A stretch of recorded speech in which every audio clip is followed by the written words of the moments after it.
Okay, and welcome everyone to the July 7th edition of Quarantine Chats. Really glad to be back after our mini break and a well-deserved one for our team. And thank you all for joining. As we get started, as usual, I just want to point out if you're joining on Facebook Live or YouTube or something after the fact, please join us live for your next one. You can find this handy link on the homepage of our website. Click in there. It's free to register. You can just 2 clicks and you're in, and then off we go.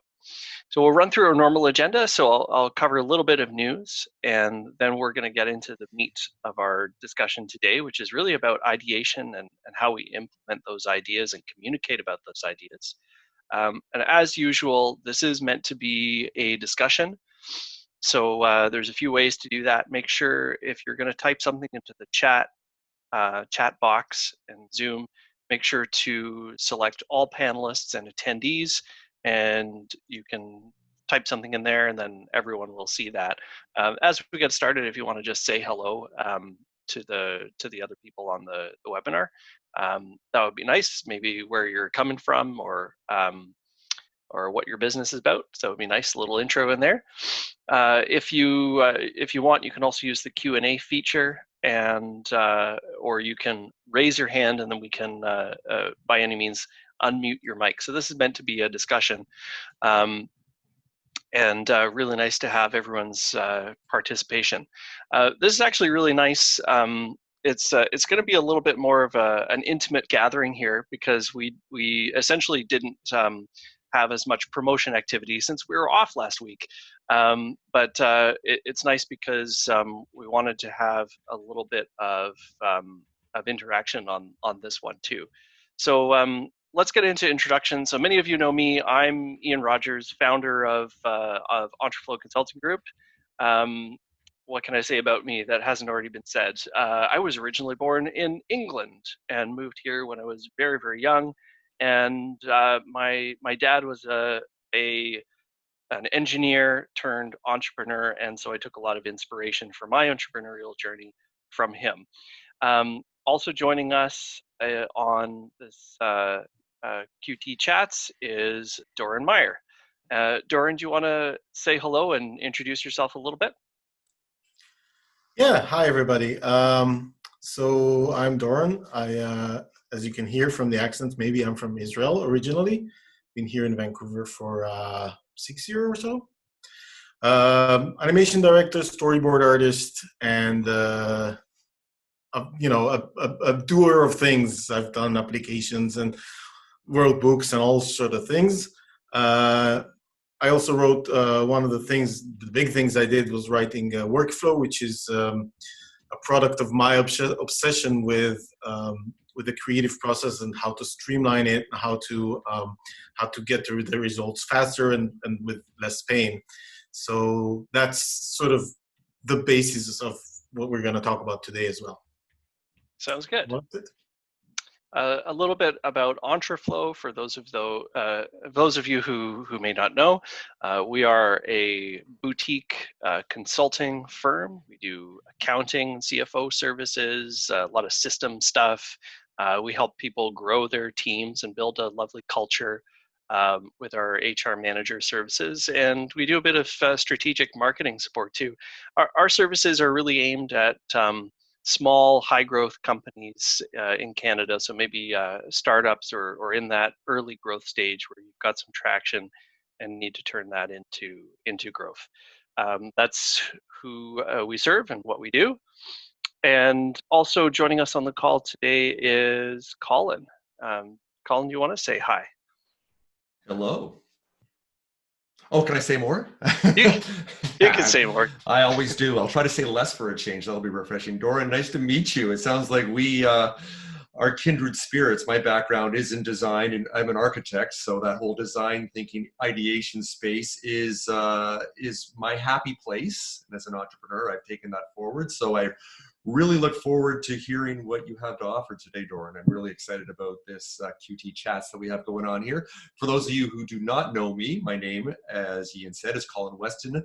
I wear lots of hats, but the one I'm wearing here today to represent is as the community leader for Startup Vancouver, which is one of over 40 chapters of Startup Canada across the country. And we are the voice for the over 3.5 million entrepreneurs in this country of ours. So once again, as we've done for months now, really, really honored, really with gratitude to give back any way we can here to the good stuff that Ian and Helena are doing here with QT Chats. So just happy to be here and to promote and amplify your signal the best that we can. Thanks very much, Colin. We're grateful for Startup Vancouver's support too. Colin wasn't on the last chats that we had because you were pitching for your own startup. I was with the New Ventures BC and the top 40. We didn't quite make it as people in Vancouver still don't understand what sports tech is yet, but we're doing our best to slowly bring them along, whether they like it or not. But it was still a great experience, and making it the top 40 was great kudos for us and a good launch pad for what we're doing when I wear that other hat. Yeah. Amazing. Yeah, good, really good progress there. And I'm sure we'll hear more as things go on. Let's do the news. It's a really slow news week for business, COVID kind of related stuff. We're in the middle of this this crisis. Economic impacts of it are huge. But there's no real news about it over the last little bit. It seems that people are worn out or burned out of this kind of news, and a lot of the programs that were put in place have already been put in place and are playing out. So not much new stuff to share.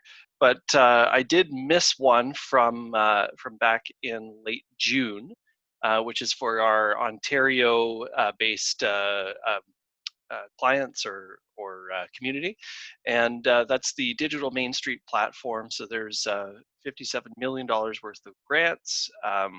This is so it's not repayable, it's not a loan, and they're small amounts, but they're intended to help with things like marketing and e-commerce, online business, that sort of thing. So definitely can be a useful boost, and go check out the link. We'll post it in the chat or in the comments after. But more intriguing to me was actually a report that I saw produced by Crunchbase, and they were running through how funding is going for early stage companies. And I think we all expected to see it just absolutely tank and investors sort of pull their dollars out, but that has not played out. Yes, there was a downturn in the amount of funding that happened, but it wasn't as big as I think some of us expected. So we can see over here on the right-hand side, the first half of 2020, $129 billion invested worldwide, which is a drop from the second half of 2019. But if you compare to the first half of 2019, it's not as substantial a drop. So it's not dire, and I'm interested to see how this trend goes through. If we dig into the data, we can take a look at what kinds of money it is. So if you look at the seed and angel investment, so this did take a dip in the first quarter of 2020 and a further dip in the second quarter of 2020. So we'll be watching that trend, but it wasn't completely down through the floor, which is nice to see. Early stage investment, so just a little past seed, actually had a little bit of an increase in terms of dollars funded, but again, not the decrease that we were expecting. So that's interesting, and we'll post the link to that study and to the investment data that Crunchbase released, and you can all have a look at that too. So some optimism there, I think, for founders who are looking for to raise funds is that there's still dollars in place, deals are still being made, and we'll just watch as these trends unfold. I always like to do some positive news, and so we've got some here. So BC Lions and Central City have teamed up. There's a good friend of mine who works for the BC Lions. It's really nice to see this program coming out, where basically they're together with Central City, they're donating hand sanitizer to assisted living and retirement communities throughout the province. So that's really nice to see. Also, the Rumpus Room, Narrow Lounge, the Narrow group of restaurants is putting on pay what you can meals for people who are maybe less inclined to go out to a restaurant or have experienced some economic hardship. So that's really cool. And they're also donating food that they couldn't use to charitable causes in partnership with the Mount Pleasant Neighborhood House. And if you haven't heard of neighborhood houses, they're awesome little local community activators, and they're spread across the whole province. So really cool to see there.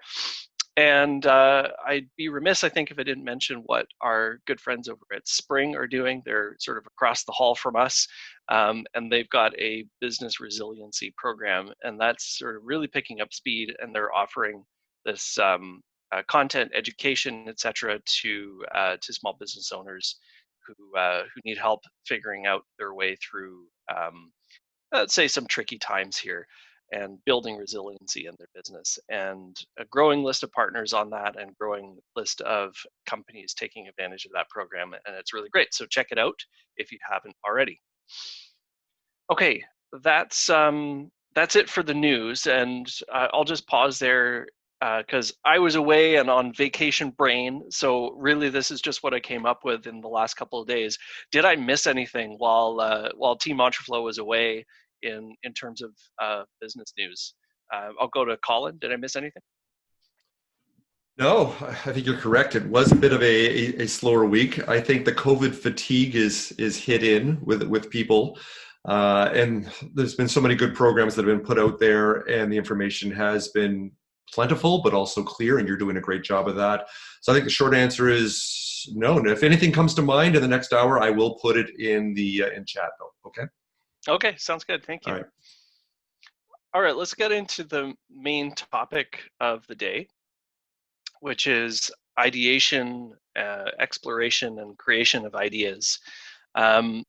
So yeah, the quote is, everyone has ideas, and ideas without action are worthless. So you really need to figure out a way to take what's in your brain and communicate it out and create it into reality. So we're really glad to have Doron on this chat with us today, because it's the creative process is really important in business.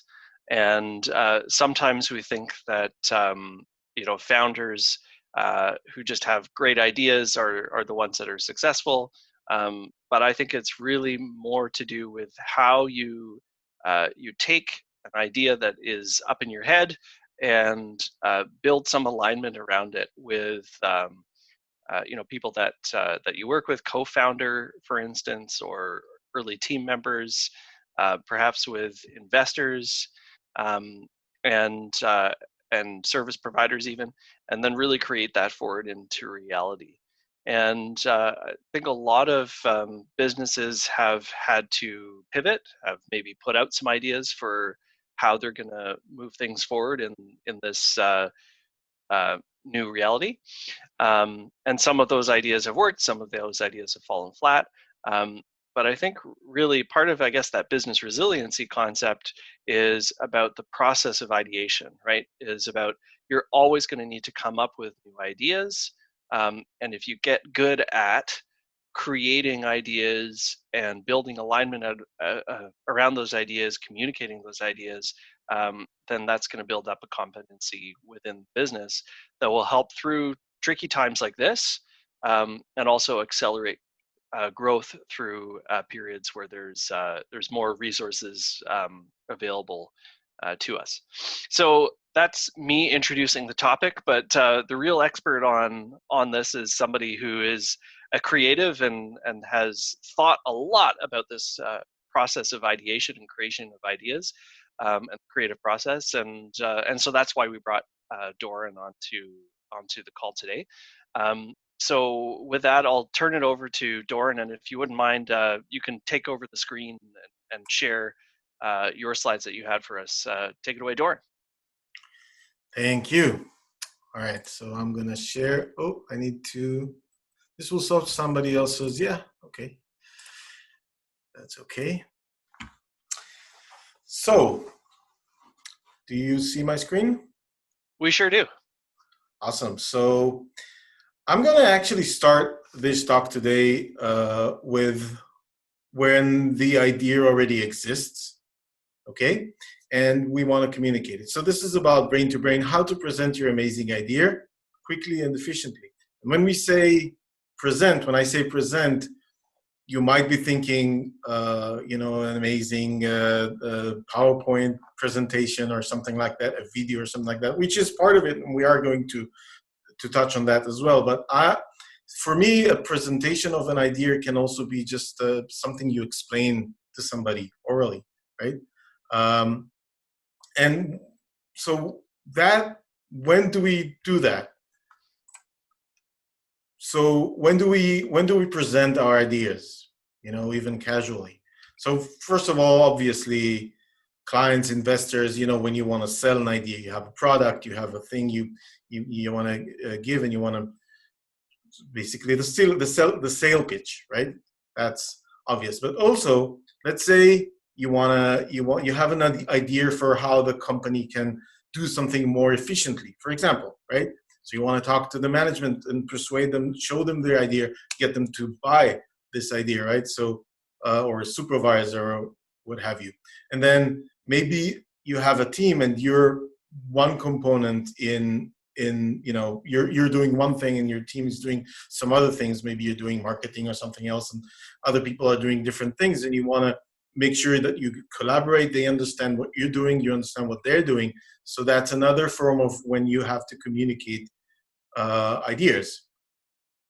And then also when you have somebody giving you service, whether you have a team in the company, or maybe whether you're working with a freelancer, you want to get them on board, you want to give them your vision, you want to make sure that they're that they understand you, they understand your ideas, your vision. So that's another time where you have to communicate your ideas with somebody. So basically we do this all the time. It's something I think a lot of us just work at this, like this is our job. As a director, as a film director, for example, this is my job. This is all I do all day. I just listen to other people's ideas, and then I give my own thoughts on that, and that has to be communicated well. So, what does it mean to communicate well?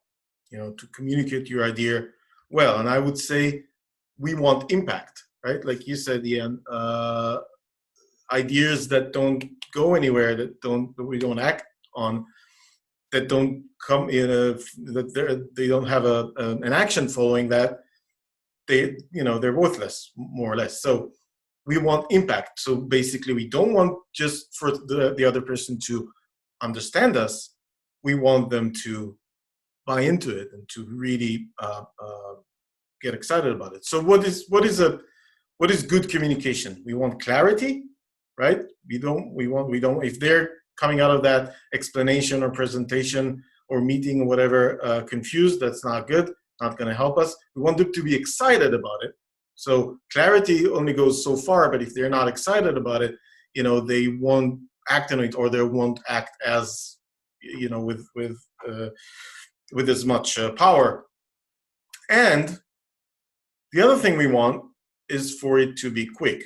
First of all, because everybody's busy and we want to communicate quickly, but also because honestly, you have to be quick in order to be clear and exciting, right? When's the last time you heard somebody rambling on and on and on and on and on about, all the details of their ideas, and you got either clarity or excitement? That you have to hook them, right, with the idea, and then you can go into it. But the most important thing is to be quick, exciting, and clear. So far, so good? Absolutely. Cool. So I thought it would be fun to do a little strange exercise, right? So I want you to imagine that I'm sending you back in time to whatever year it was before TV was invented, okay? Okay. And you have somebody there who never saw a TV, never used a TV. And how would you, like in one sentence, how would you say what it is and what's great about it, what's exciting about it? The clarity and exciting. And so in one sentence, how would you say that? And you can write it in the chat if you want to. It doesn't have to be amazing and brilliant or anything like that. Just off the top of your mind, I'm going to give you a few seconds for that, and you can just write something. Okay, I'll give this a try.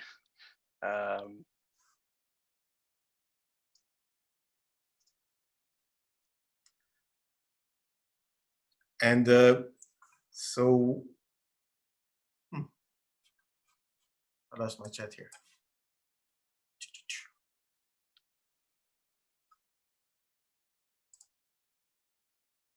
Okay, so somehow lost my chat button, interestingly. So I'm just going to move on, and maybe I can find it later. We had a couple of attempts, so I'll read them out. So one was a radio with moving pictures, and my attempt was a box that lets you see what's happening somewhere else. Awesome. Those are really, really good, and we're gonna go get back to that. I just wanted to kind of have you start thinking about it. Oh, we got one more. A device that enables you to see things and with vision similar to radio on sound. That's very funny. You'll see later what I have. It's very similar. Okay. Right. So stepping back just for a second to just give you a bit of context. So you already know I did the workflow book, and it's about streamlining the creative process. And what I came up with is these 5 elements of creativity, and I go into them, separately and show how they work together and all that. And so it's capture, concept, vision, production, and plan. But capture is the one we're going to touch on today, because that's for me, the basic skill, like the basic skill, the basic building brick of creativity, any kind of creativity, whether you're writing a thesis for your doctorate, or you're doing a feature film, an animated film. It's all about capturing. And what capture is basically what we just talked about. It's about taking something which is complicated, like most of our ideas are. They have a lot of moving parts and things that we get excited about, and simplifying the essence of it. And that could happen with lines, like I did here, and that could happen with words. I can say, let's say, an arrow-shaped tower made of iron, with 3 distinct parts. Basically, I just described this capture to you in words. And probably most people will be able to recognize that as something similar to the Eiffel Tower.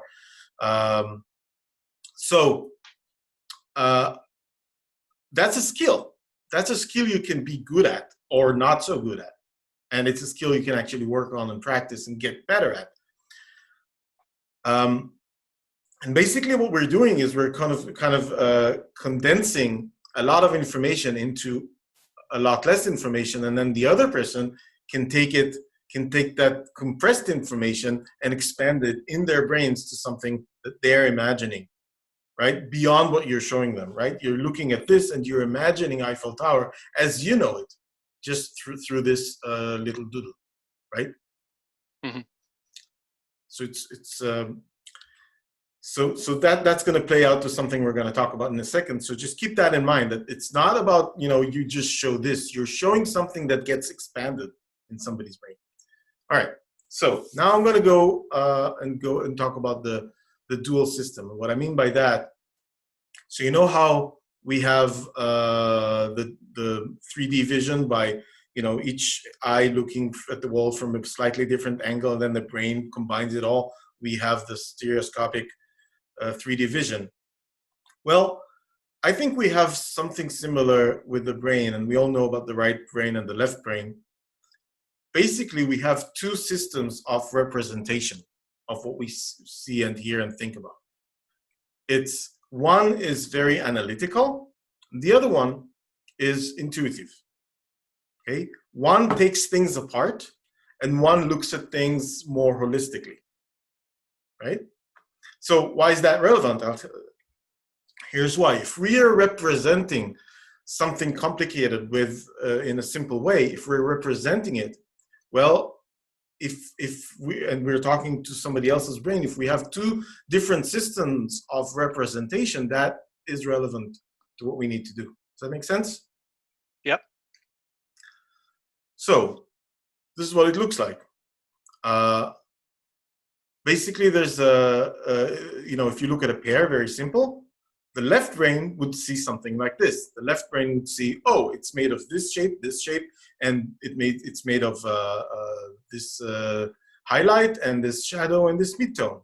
Okay, but the other brain would see something, and when I drew this, I was thinking ripe, juicy, and I was drawing juicy. So you can see it's not an accurate representation. It's more sort of, it's pushed to a certain place that I wanted to, something I wanted to say about what I was seeing, okay? And it doesn't take it apart. It's looking at it as a whole thing, okay? Yeah, I can see that. If I wanted to eat one of those, I wouldn't eat the pear on the left.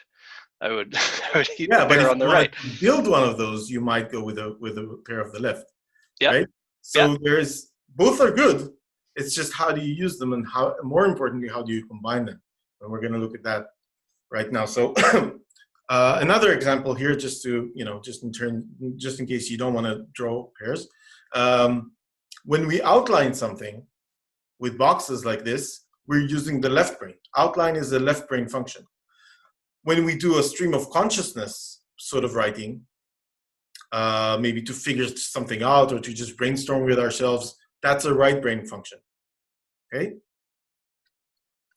So again, both are really, really good, and both have their use. But we have to, the better we get at using each at the right time and combining them, the better capturing and the better communicators we become of our ideas. So there's a very simple key actually to opening each of these vaults, of these mechanisms, activating them. If you want to activate the left brain, you want to ask yourself, okay, what is it made of? What parts is it made of, and how does it function? You ask that, think about the TV again, you get some left brain answers, right? If you want to use the right brain, you want to ask something entirely different. What's interesting about this? What's exciting about this? What does it remind me of metaphorically? Some of you did that with the exercise.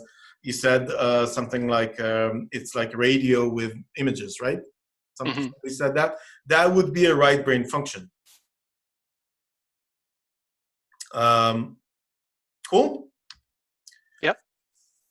Moving forward, I want to add just one more thing here, and then we can see how this relates to presenting an idea with all those tools together. And so the gap is, the concept is this. We start with either, whether it's a right brain thing or a right brain or a left brain thing, we start with something pretty general like the pair. But the general thing, like you can see here, is not super interesting usually. because it lacks, there's no specificity, there's no details, and details excites us. Details is they connect us to something specifically, right?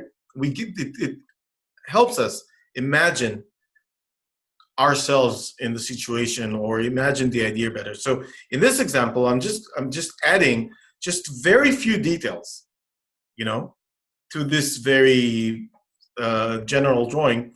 And I think you'll agree that all of a sudden, with just very few specifics, all of a sudden there is a thing, there is a place, you can relate to it, you can like it, you can dislike it. There's even some color that you can see through these, even though I didn't add color. You can imagine something, right? Mm-hmm.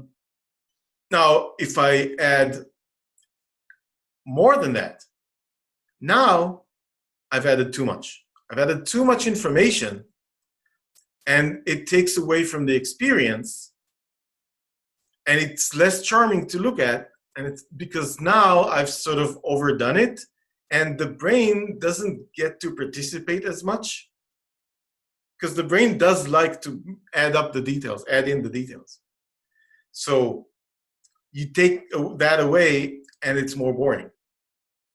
Okay? That's the equivalent of what I said before of just, boring your audience with a lot of unnecessary details, and they don't get to imagine anything, right? Mm-hmm. So we want to get to that. So basically, we want to do a right brain general thing, a left brain general thing. So we speak to both brains, and then we want to add just a few details, but not too many. That's the bottom line of this. So let's try this with the TV thing and see where it gets us. So what is it? And that would be a right brain answer, because we want to speak holistically to the right brain and get somebody excited about it. So a window to the whole world. Be everywhere without ever leaving your couch, right? The new campfire and the visual radio. So 3 of those things somebody said in the exercise. That's good. Now let's add to that. Because now let's ask the left brain. Okay, so what are some facts? What are some functions? What are some details? So you could go, okay, it educates you. You can go, it gives you some entertainment. You can see the news on it. You can say, you can gather the family around it. You can say some technical stuff about it, what have you. Say these many things. I mean, the whole thing is about choice, but that's sort of left brain presentation. And then I would add another right brain component to it, which is the experience and the emotional details. So here I wrote, and I'm not saying this is brilliant in any way, but click, you're in Paris looking down from the top of Eiffel Tower. Click, you're watching your favorite Broadway musical. Click, what next? Who knows? Anything is possible. So those 3 components of what it is, just one sentence, a few left brain details, and some right brain experience, is a really good way of very quickly get the clarity from the left brain, the excitement from the right brain, and it's really quick. Okay? Very cool. Now, so I'm going to keep it simple. So again, sort of taking the step back and saying, first of all, got to keep it simple, but then just add a few details, and always make sure that you're talking to the emotional right brain first, and then also make it quick. That's basically the gist of the whole thing. And now we can do a few things. I can show you how to take that sort of roadmap and very quickly create a presentation from that. Because the cool thing is that you can go like, okay, I'm going to start around here when we the sort of the emotional journey, the emotional experience of it, and go here and then go to the details, or you can go some other ways. and you can create that experience. So we can do that. Which was the plan. Or I can switch over and talk about coming up with ideas, because you were talking about that. Do you want to choose? I'd like to see your building your presentation thing. Awesome, great, good. So we're going to use workflow as an example. So workflow, this is what I wrote, a roadmap to how creativity actually works, learn how to get it out of your own way, all sorts of things. I added some, it gets rid of, it adds focus, reduces pain. There's some, it's entertaining. There's some cartoons and stuff like that. And here's what I wrote about with the emotional story. Remember the last time you tried to write or design something and got completely lost? Remember being out of ideas? Remember fear of failure? Remember over criticizing yourself and being something that is obscured now by the UI here? A great workflow solves it all. Okay, so these are the things. So how would I? So I'm gonna have to do this. And so here's the thing I want to tell you about creativity as a whole. You want to be as quick as possible with getting something up, and then you can improve it. Okay, here's what I would do here. I would go, so let's say we're starting with let's say it's kind of an ad sort of thing. Could be anything. The thing is, you can, the journey you take through the left brain and right brain kind of thing is different whether you know, depending on the context, whether you're talking to a client or your boss, or you're writing an ad or something else, or you're talking to your team, or, you know, it just changes. So I'm gonna just choose to go with this first. So remember the last time you tried to design, write something or whatever. So I'm gonna just do this, and I'm gonna say, and the idea is to be, like I said, very, very quick about it. So I'm gonna say a roadmap, creativity actually works. Let's say this. Okay. I usually use deliberately terrible colors for this stage, so that I know, yeah, really, so that I sort of signal to myself that this is not about beauty, this is about content. I'm going to take care of beauty later. Very important. Thing is, the faster you communicate here, the faster you will be able to communicate. The less you get into your own brain and become an obstacle for yourself. So really quick. So roadmap, the creativity that actually works. Actually, sorry, no, I wanted to start with something else. I wanted to start with the emotional journey. So I said, you remember how you're frustrated? I'm going to go here and just write frustration, and find some images. There you go. Here's a good image. I will change this image later for sure. Obviously I don't have the rights for this, but this is a placeholder, right? I go like, remember the last time you were frustrated, and you know, and I'll just copy paste this here. So this is just one image. I can probably break that down to a few. Remember the last time you were this, and then have another image and go, you know, talk about fear of failure, so on. I'm going to do it now. You understand the idea. And then I go like, okay, so how about if you had a roadmap to creativity that actually worked? And you know what? I'm just gonna take this here, put that in as a stand-in for roadmap, or go here, roadmap. What can I get from the beauty of the internet? I can get this. So I think that's better. So, and then, so we have the right brain here, again, the right brain here.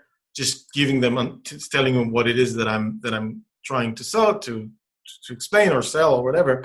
And then I can go with the left brain and go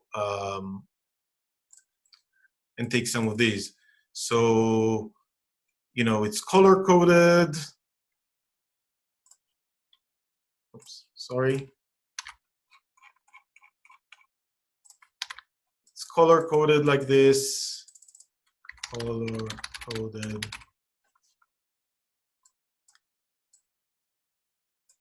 And I have the book here anywhere. And it's a video course, let's say. Just, you know, again, just winging it here.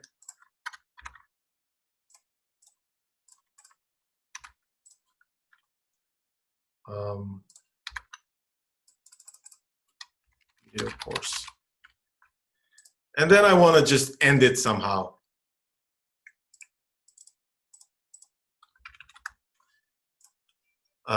So maybe I'll just take this over here and just drag it like that. And I can try it this way. So very quickly here in like, I don't know what it was, 5 minutes, I have like the backbone of something that I can create a presentation around. Let's see how it works. Okay, workflow. Say I'm talking to a creative freelancer. Workflow. Remember this time where all those times where you're frustrated and it was terrible and you can come up with ideas, and maybe I go through several images here. I'm even going to say this. Several images, just, you know, for me to remind myself for later. So this is going to be, remember all this, going through several images that had to do with the thing. So you know what? I have a solution for you. It's 5 elements. It's color coded. Add a few other left brain things here, benefits and how it works and so on and so forth. And then I go and it's a actually that should have been here. Okay, so now I have this video course. Great, it has all this, and you know, you get a roadmap to how creativity actually works. So this is what it is. This is what's exciting about it. And remember it, and notice that it's exactly what we did with the TV. We did radio with images, roadmap to creativity. So you know what a roadmap is, you know what creativity is, bang, you know what it is. Okay? It's the metaphoric part of the right brain. So very quickly, I have a strong backbone of something that communicates quickly, clearly because left brain, and hopefully exciting because right brain, and it gives you the experience, the pain of the experience in this case.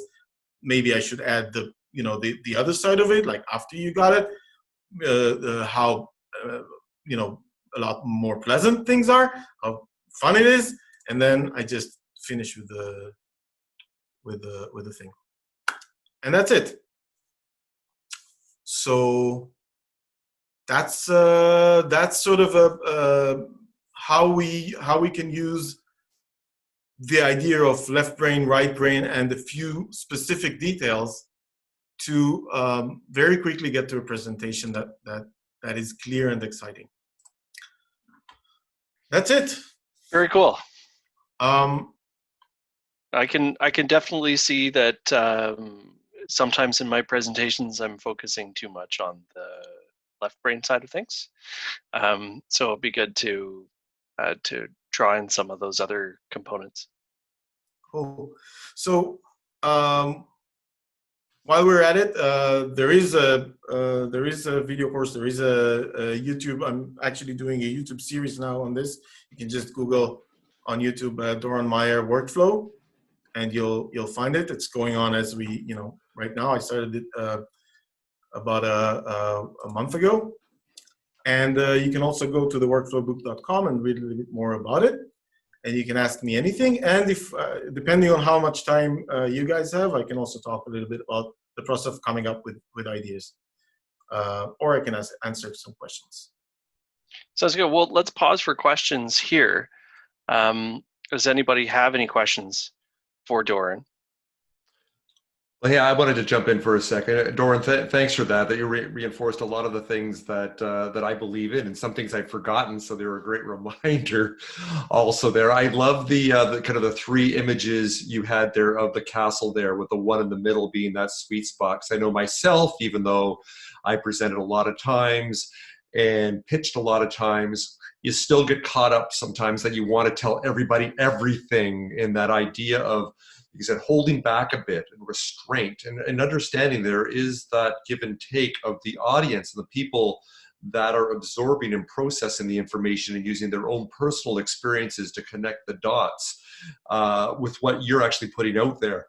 And by trying to be very explicit with everything, not only can our brain not process that, you're not giving them the chance to make that personal connection to that. So thank you for reinforcing that with that image. So everybody out there, really hold on to that, because I get away from that a little bit too sometimes, trying to explain too much. It's almost like going out on the first date and trying to explain your whole life story. You're just going to freak people out and they're going to run away, right?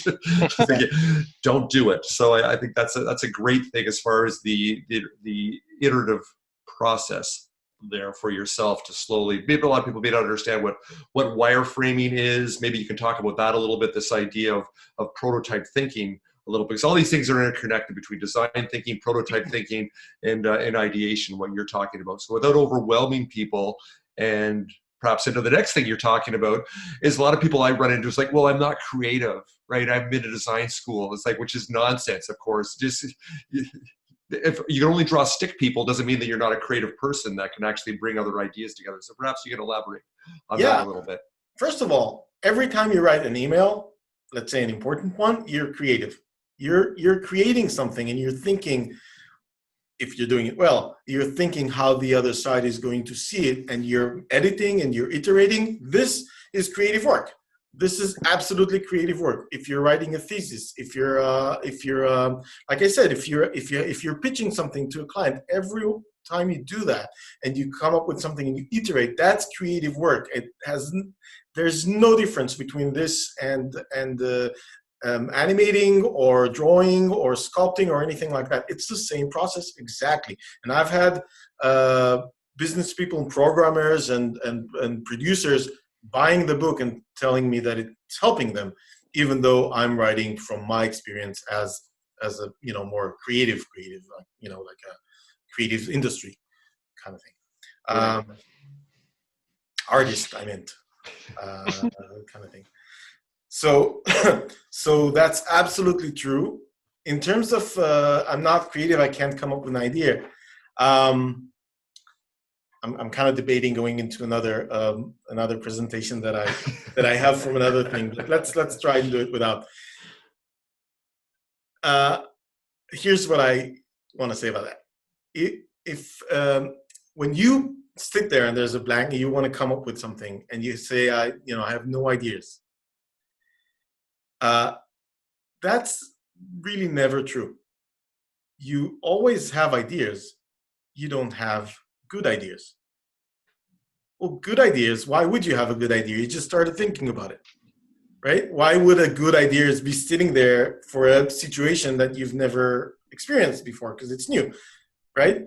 So, the secret is to come up with bad ideas, a lot of bad ideas, and build the good ideas out of them. But people stop themselves because they judge each idea in and of itself. It's the metaphor I use for that is, imagine that you were a kid and you're playing Lego, right? And how do you do that?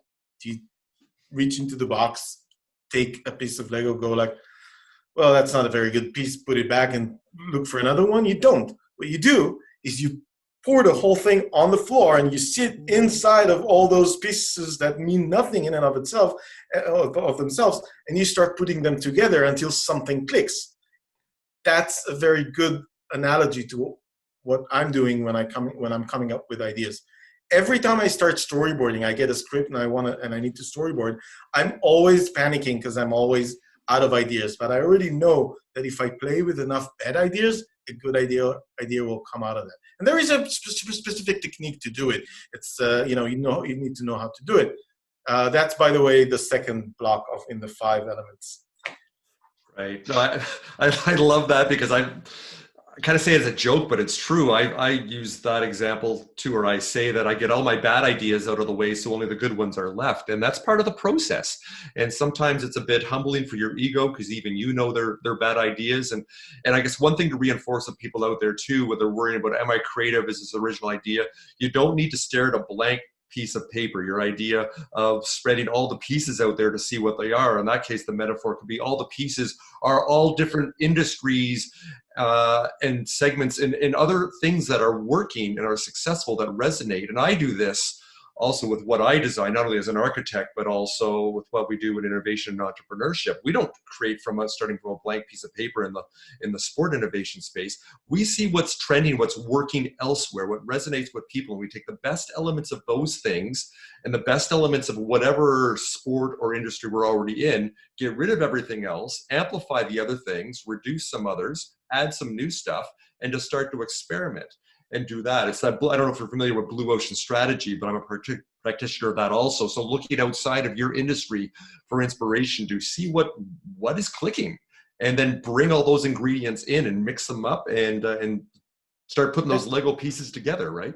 Yeah, and it's a great point. That when you look at something which is actually outside, this is what we're doing now, right? I'm coming from a different kind of industry to most people here, I imagine, and just kind of the meeting point between different sets of ideas can produce beautiful stuff. And because the other thing I wanted to, you mentioned proof of concept, or just building a minimal viable product, or all these things. All these are a form, and presentation as well. They're all forms of capture. This is why I'm saying capture is the basic building block of creativity, because from the very simple sketch or the one bullet point in an outline to something like a proof of concept, which is basically just taking bare bones elements with some placeholders and just putting stuff together, gluing it unceremoniously together to see what's coming out of that, and just trying it out, showing it to people and getting some reactions quickly. All of these are forms of capture. So capture happens in different, it's like chaos theory, it's like fractals, right? The more you look into the creative process, the more you see people just capturing all the time. Basically, creativity and all business, I think, is a creative process as well, right? Because we create something out of nothing, some kind of a product, some kind of a business. We're creating it. Everything is just different levels of capturing all the time. So you get better at this. Yeah. You get better at this, and you multiply. It multiplies all over. Like you get 10% better at this, and you get 100 times better at the creative process. It is like a muscle. Hey, Ian, I hope as an accountant you're okay with a couple of design guys rambling on about this stuff. Well, to be clear, I'm not an accountant. I'm an MBA. That's true. Sorry. But no, it's absolutely very important, and you need to have space to do this, right? And I'm so glad that we're creating the space to talk about this, because so often we find that that business owners are just grinding through, trying to get through the day essentially, and not creating the space to think about ideas, think about a lot of bad ideas. And like you said, I think the other thing is that I see a lot is spending too much time on building the idea and not enough time on communicating the idea, not enough time on putting it out there, getting reaction, getting feedback, and being too concerned with exactly how the right way to communicate the idea. And I think what you showed is just start talking about it, right?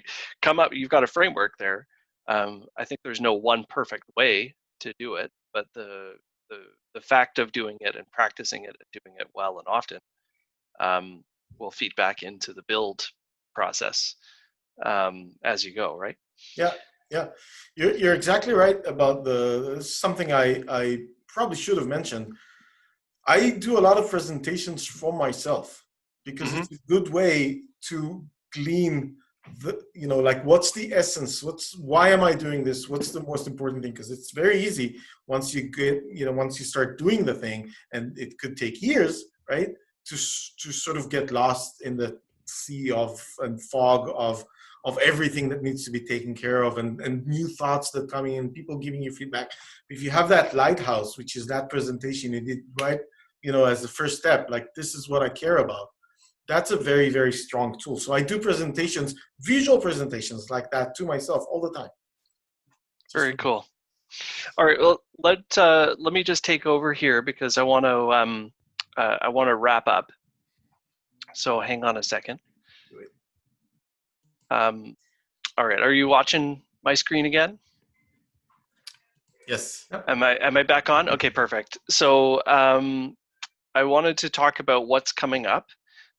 So we've got Colin, you're doing the What Keeps You Up at Night. Is that's still happening? I tuned out for the last week. Okay. I know you were taking a much needed break, and we took a half break too. We have it on Tuesday, but we took Thursday off also after Canada Day, so we're back on today. Perfect. Yeah, every Tuesday, every Thursday, our half-hour live stream show that we have, two guests, two hosts, me being one of them. So yeah, we're doing that. Actually, we also have the next installment of our Cannes Startup Stories, which is going to be on July 22nd, celebrating Black entrepreneurs.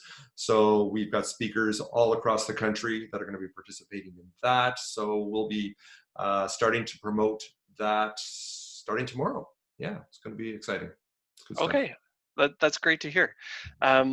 We've got more QT chats coming up. So next week is going to be really an HR topic, which is emerging, and it's the knife edge between COVID safety and discrimination. So imagine that you have somebody on your team that maybe has some symptoms or maybe has some healthcare concerns, so they want to work in a different way. So how do we handle privacy of people's health information? How do we handle workplace discrimination? That's a natural result of people working in different ways, and that's a tricky topic. And you want to make sure, because you have to keep everyone safe, but you also can't discriminate against people unfairly. So that's a tricky topic, and we're going to try and tackle that next week. And following that, we're going to talk a little bit about SHRED. So this is a government program which I'm sure many of you have heard about, but we're going to just sort of unpack a little bit about how SHRED works and what sorts of things you can get into. So this is more of a finance-related topic, but there's lots of dollars available out there still through the SHRED program for research, engineering, development, etc. So let's talk about that in the coming weeks. And I hope that I've got contact information up. I do, for Colin and myself. But Doron, I didn't put your email address on here. Would you mind just putting that into the chat right now, so that if anyone on the it's you can use the workflow book at gmail.com. Okay, perfect. It's the workflow book in one word at gmail.com. I didn't get a chance, or I didn't to say thank you for having me, and thank you for Aislinn as well for arranging the whole thing. It's been fun. Perfect. I always like to end with gratitude as well. I'm so grateful for you for joining, and for everyone who joined and participated, and everyone who helped to share about this content out there to everybody. So thank you very much, and we'll see you all next week. Bye for now. Thanks, Ian. Thank you. Thanks, Doron. All right. Bye. Thanks.